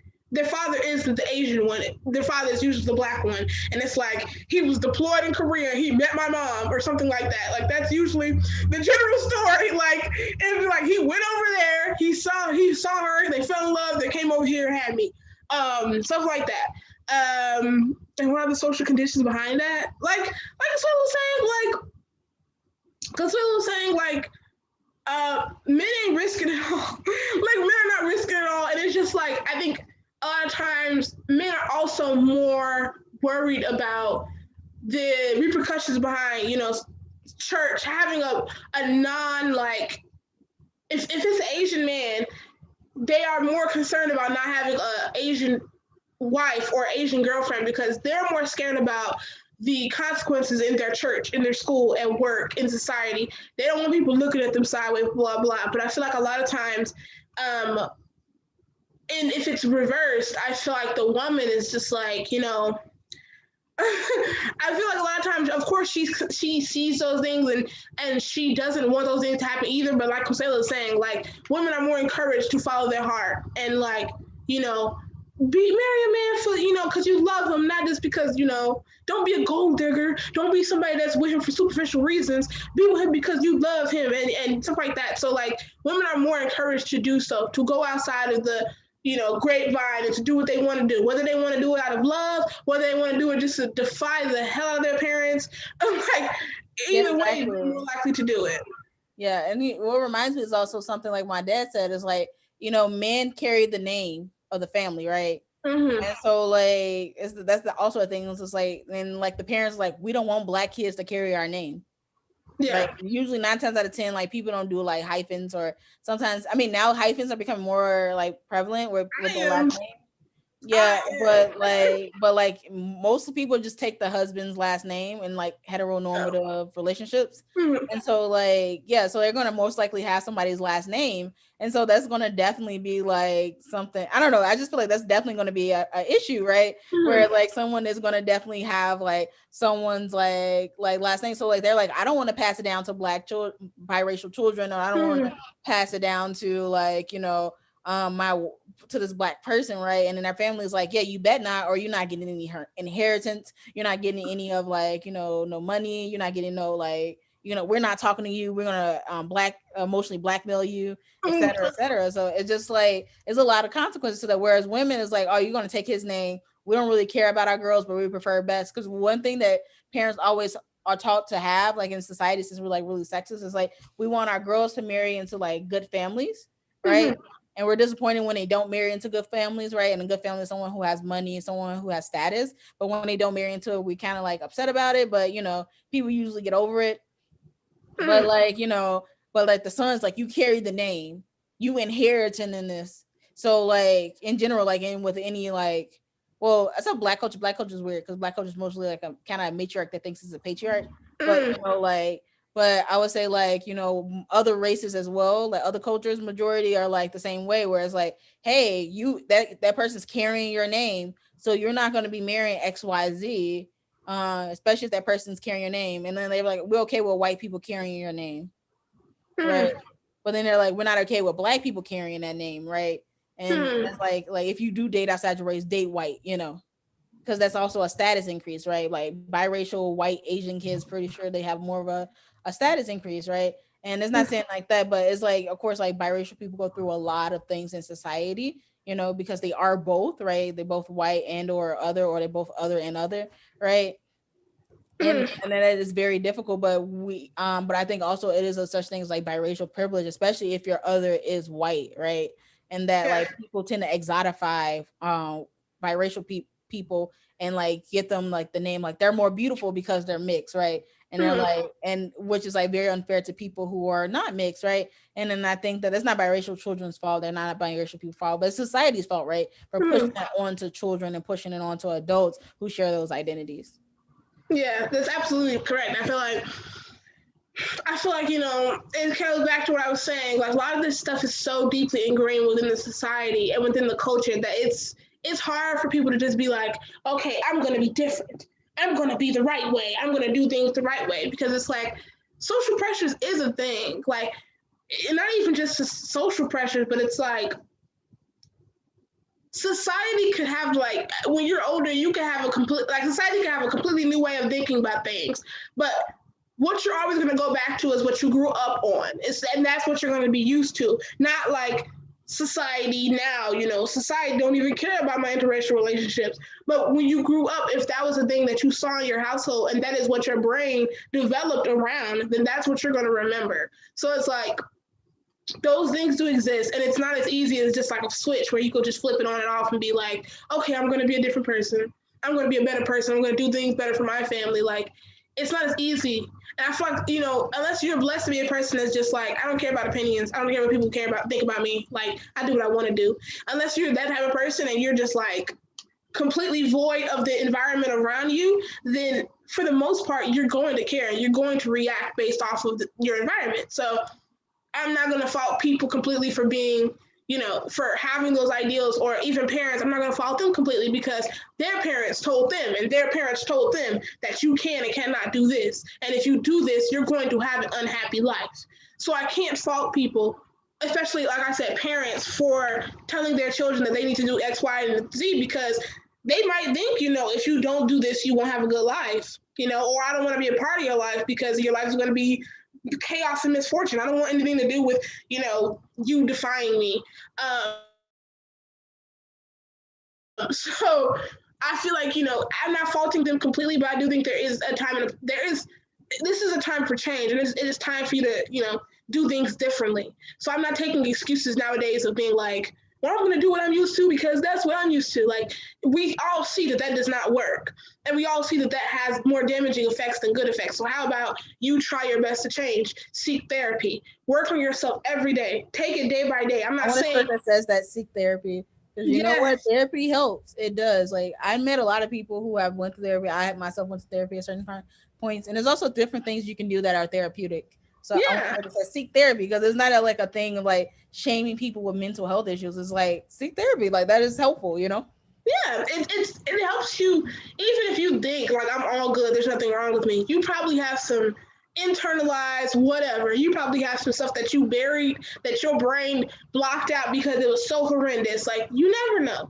So I feel like therapy does it doesn't hurt you. It only helps you. If you ever feel like therapy is hurting you, you can stop going to therapy. It's not like a mental asylum and you're forced to be there. Like, you know. Yeah. Also, you have to be careful. I will only put like a disclaimer of like therapist shopping is so important, right? Making sure therapists share your own cultural identities as well. Sometimes I think as a Black person, I need someone that shares my own cultural identity and that has experienced racism. Because if I'm talking about things that I've been traumatized by because of racism, I don't want somebody to be like, does it really exist? I don't want my therapist not believing this experience, right? And I want, I want a therapist that's going to validate and somewhat understand that too. So you may have to therapist shopping, but also you have to also realize like not everybody's your skin folk is your kinfolk. So you understand like just because they look like you don't mean they understand you either. So it's just like just looking at their repertoire, having like a one-on-one meeting consultation, blah blah. I know there's like randomly. Yeah. I feel that though. Lumi said that we have great points. She said we're both very empathetic to the problematic parents. So kudos. And I understand. I feel like personally I'm empathetic because my mother isn't necessarily a woman of like, you got to be with your ethnicity. Because my mom, thank God, she didn't care. She doesn't care about your ethnicity. But my mother has homophobic tendencies. My mother is very old fashioned. She's very much of a, you don't believe in God, you're going to hell, like that type of thing.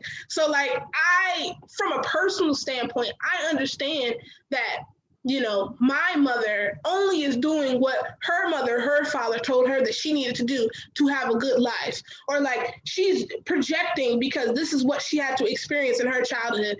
And I would be kind of like,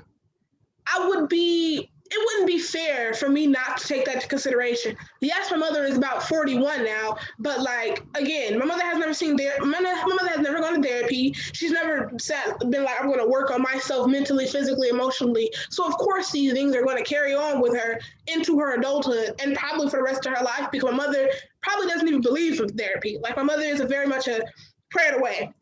So like, I feel like it's only fair for me to understand a parent's struggle from there until now, because it's like there's so much that went on and so much that culminated to making their belief systems and what they believe in now. So I feel like that's only fair. And someone else said that therapy can't be a one-stop shop though. And you're absolutely right. Like therapy is there kind of like as a supplementary thing. Like it's there to help you. It is there to like, you seek it when you feel like I need someone to talk to. I need somebody to vent to. I need someone that's going to give me honest and real advice that's going to help me versus hurt me. So it's there to help you, but it's not there to like completely change your life. You too need to do the work. You need to completely change your life. Exactly. Yeah. They can give you tools. They can talk to you and stuff like that. Like I personally pay for my mom's therapy. That's one of my expenses because my mom, she's the same person. Like I'm just going to pray about it. And it's like, but you can pray and use therapy, right? Yeah. And so like, I go to therapy. Yeah, exactly. And I like, I pay for my mom's therapy because I was just like, you have more issues than I can handle. Like my mom, like, me and my mom have more like a friendship, but the thing she confided me with, I'm like, I can't help you with this because a lot of stuff I'm involved in, right? You want me to help you with things you traumatize me with. Like this is triggering for me. I need to just get you a therapist. You could talk to them about it, right? And it's not nothing like bad, but it's just like therapy is not a one-stop shop. And I wish that like, having a support group is also that like finding friends and outside stuff. Like for instance, my mom is slightly getting better with her therapy, but I wish that she had outside support, right? And like it's not nothing wrong with that. And I would say that about anyone. I don't mean to put my mom's business out there, right? I'm not saying exactly what I did, but also that's some of my business because it's between me and she is my mom, right? But it's just like, like my mom, like I wish she had more of a support system, right? Me and my sibling, we're enough for her as to a certain extent, but she needs someone around her age that she can confide in about things around her age, right? Because it's some things that we're like, this is inappropriate. I don't want to talk to you about this, Yeah, because your kids really know I'm your child, not your friend. Like you keep saying it was like this post. It was like, remember when the parents would say like, I'm not one of your little friends. Like exactly, exactly. But you want to be my friend now. Like I love you, but like I don't want to know anything about what you've been doing and like who you've been hitting out in the streets. Like you don't want to know me. So like like let's keep it professional, lady. Yeah, like my mom that all the time. Yeah, honestly, therapy helps. Like, I feel like, it's a really good thing. And I feel like you'll be surprised by how many people, it's specifically, in my community, black mothers, black matriarchs would tell you just to pray about it. Like, God will, help and get rid of all your problems, because God is the one. He is the beginning, the end. He is Jehovah, and he knows everything. So if you pray about it, God's gonna fix it.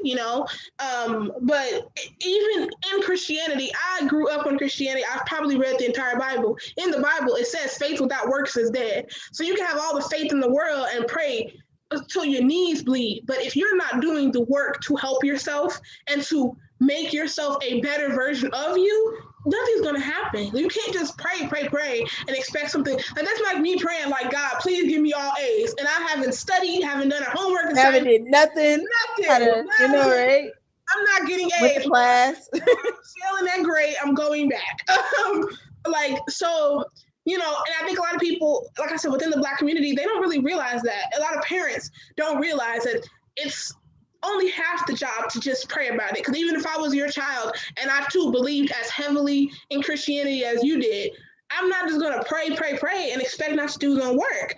And this person said, I don't got a problem with faith, but again, it's a problem if it's also a one-stop shop. Yeah, faith as well can't just be a one-stop shop when it comes to like your life and how you feel about your existence around you. Like, you have to be willing to, if you have the faith in God, you know what I'm saying, you have to be willing to take those steps every day to be a good person and change your life and be, like I said, be the best version of yourself. God isn't the only thing that's going to make you a good person. You have to just be a good person. Like, so. Exactly. You have to apply it, And that's like something I truly believe as well. Like, cause like, I think that a lot of people be like, oh, I just pray this mental, like people be suffering from mental illnesses and they don't believe that they have mental illnesses. And then they try to pray it away and it gets worse. Right. And it's just like, you can't, some things you need to address. Right. And it's like, and that's you have to address these things. And I think that a lot of times, I think that someone was like talking about people switch one addiction from another. Like some people be addicted to Jesus, right? Or addicted to whatever religion. They're like, or like a lot of times, like when it comes to religion, some people think that they deserve it because they deserve to suffer because they don't have high self-esteem, right? And they're like, oh, well, like my life has been crappy because I deserved it. And if only by God, I cannot deserve this, right? And it's just like, well, you didn't deserve to suffer, right? Like you have to acknowledge that like the pain you felt was not, you weren't deserving of it, right? And like, and that's okay, right? And like, and maybe because in their mind it was like, well, I can't rationalize in my head how God can be good and also and why I had to suffer, right? And then sometimes that is hard to come to terms with, but it's something that you need to like address when you're trying to go through the healing process. Yeah, you can't heal without the work. And in order to heal at the end of the day, you have to want that. Everyone around you can want you to be a better person, but you have to want to be a better person and do the work to do so in order to be a better person, a better version of yourself. And like you said, people do be addicted to religion. People think that religion is the solution, the cause, the breathe, like it's everything in their life, and every situation, every problem, every instance in their life is because of and will be solved by religion. And that's not the case. And me myself, I'm not really religious. I'm more of a spiritual person. I believe there's a higher being, but I don't believe like we even know what the hell it looks like.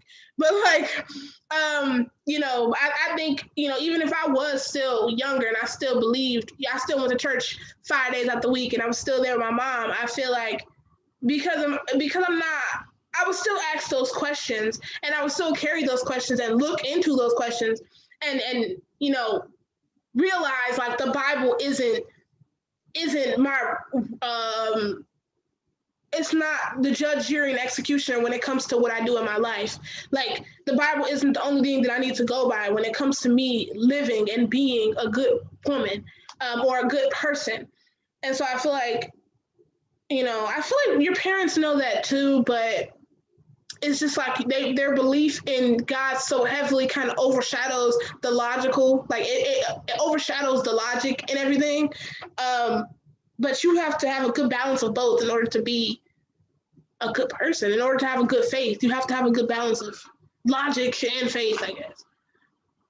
Definitely. I think about like my like yeah, I think exactly that. And I think like a lot of times like you know what, but I think I give like older people, like old black people grace. Like not even like just people who are older than me grace because back then it was just like you couldn't talk about mental illness. Like Yeah, everything had to be just fine, right?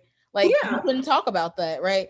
And yeah. and now everyone's like talk about your trauma and it was like, well, I've been going through trauma for years and I ain't never had to talk about it. I don't know why you got to talk about it, you know? Or Oh yeah, they've been lying to themselves and saying like I'm perfectly fine, you know, and when it wasn't necessarily fine, or I had a great childhood, and then like they didn't necessarily have a great childhood. I was deserving that my dad locked me in the closet or something like that, and like I just heard people, older people say that, and like that has never happened to me, but like you know I have heard older people say those things, and I was like, that's not, you didn't deserve that, right? you're a victim. You're a victim, and it was like I'm never a victim, don't call me a victim, blah blah. And this is like this idea of victim, right? And victimhood, and like and how it's shameful, right? It's Yeah, shameful for you to ever think that you were victimized, and it's just like no, that's not a shameful thing. Like that happens. Like people have experiences, people are survivors, people have experiences that they lived through and also experiences that they were victimized by, and you have to sit in that. It's like you have to sit and realize it's okay, and it's like it's okay that you have. I mean, it's not okay that you suffer, but it's okay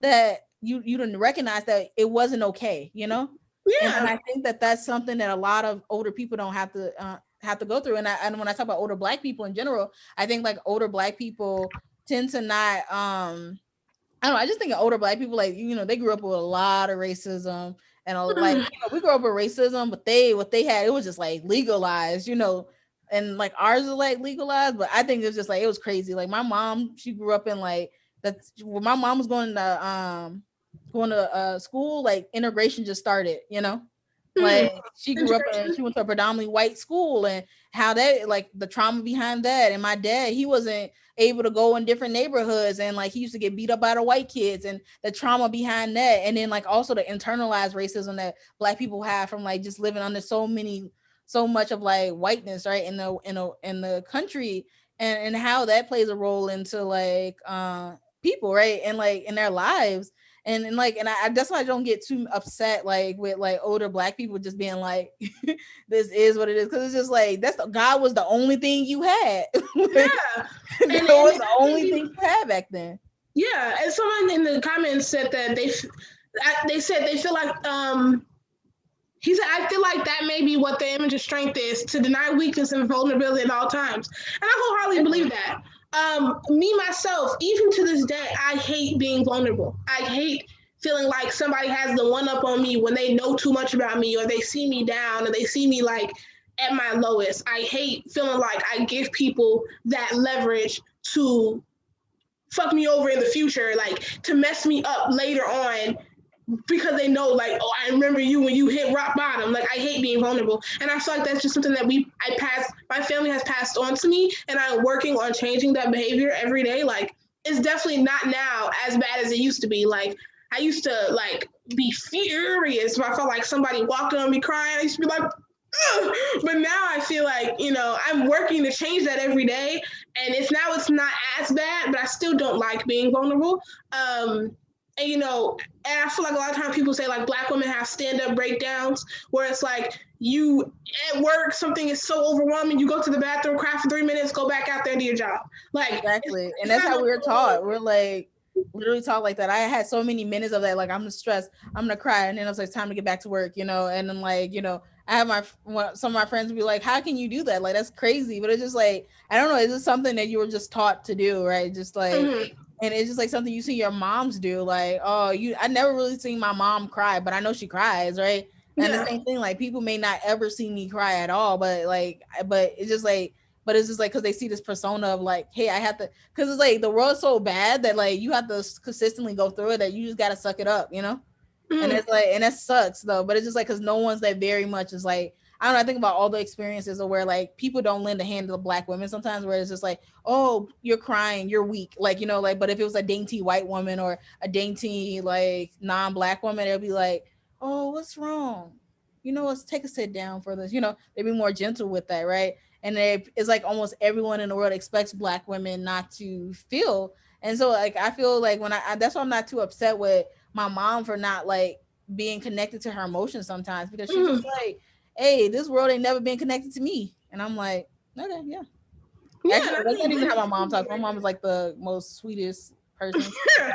I just get her the more like, ain't nobody, blah, blah. But my mom's just like, oh, Consuela. Like, she's just like so sweet. I mean, I yeah. always make my mom more sassy than what she really is. She's not that sassy. Yeah, and I feel like, now that I'm glad that I live in the times, well, not really. Outside, well, okay, let's say this. When it comes to, focus on mental health and worrying about, you being completely well when it comes to your financial, mental, emotional well-being, I'm glad the times are changing to the point where people are focusing more on that and making it's like saying it's important. It's not like, it's not terrible to have a breakdown. It's not terrible to feel how you feel. Like, I'm glad that it's become normal for people to be like, college ain't for everybody. If you gotta leave college because it's overwhelming, do it. Because I remember, like, when I was younger, if you in college, why are you leaving college? Like, go to college. That's what you need to be going. If you're not going to college, you better have a great job. Like, so I feel like, when it comes to people's emotional, physical, financial, mental well-beings, I feel like it's really important to focus on those things and to, like, keep working on them every day, not to just like automatically assume like your emotional well-being should be good. You got a nice house, your parents didn't beat you. What you mad for? Like, like I feel like I say like a lot, but yeah, I think that being the person that I am, I make sure every day that I put the focus on how I feel, and I make sure that I am cognizant of the people around me and how they feel as well, because they matter to me a lot, and I want them to know that they are valid. Their emotions and what they feel, what they think, it's valid. Like, I don't never want them to feel invalidated because people ignore them, or they feel like what they got to say or what they got to feel isn't as important, or it's not as bad when there's world hunger and people out here getting hurt every day. Because your emotions matter, and like I said, therapy helps that. Like, if you feel like, your emotions are out of whack and you don't know why, you're spazzing out, you don't know why, you don't have nobody to talk to, again, therapy will help you with that. Like someone said, it's not a one-stop shop. Of course, you need to work on yourself every day and take it day by day and continue to be a better person. But therapy only helps you. It doesn't, like I said, it's not going to force you to be there. If you feel like a therapist is hurting you, leave that therapist. You can find another one. Like, it's not the end of the world. Like, it's not like, we are in a day and age where we have nobody and nothing to turn to, because now there are so many resources where you can, reach out and try to get help. And even, for the people that are less fortunate and you may not be able to afford a therapist, and you may not be able, you may not have nobody to talk to and like vent to, there's somebody. I'm here. My Facebook is Jessica Foster. Like, like I'd rather you get things out than You're hard. gonna have a big platform and it's not like 10,000 people rushing in. And like, I don't have the time. I'm just saying, like, there are people, there's somebody out here in the world, and if you feel like some people aren't listening to you, just try and do it. If you feel like one person is listening, keep talking, keep going out, keep trying your best to get those things off your shoulders and off your heart, because it hurts you when you just let it sit there and fester. And it's a personal experience, so it's like, just try your best to reach out, and even if the going gets tough, it's okay to take a break. It's okay to say, I'm gonna sit down, I'm gonna rest, I'm gonna let it go. Like, no one, I'm not gonna fault you for breaking down or feeling how you feel. So yeah. Definitely. So we're just gonna wrap it up a little bit. I think we've been talking for like an hour and like 30 minutes. We started at like 2:10, so it's about to be 2 hours. 2 hours? Wow. Okay, whatever. Well, thank you guys for tuning in. Hopefully, like, let us know how you feel about it. Seemed like you guys somewhat enjoyed it in the chat. Yeah. I can see if Jessica want to do this again, and we can see how we can make this happen. But other than that,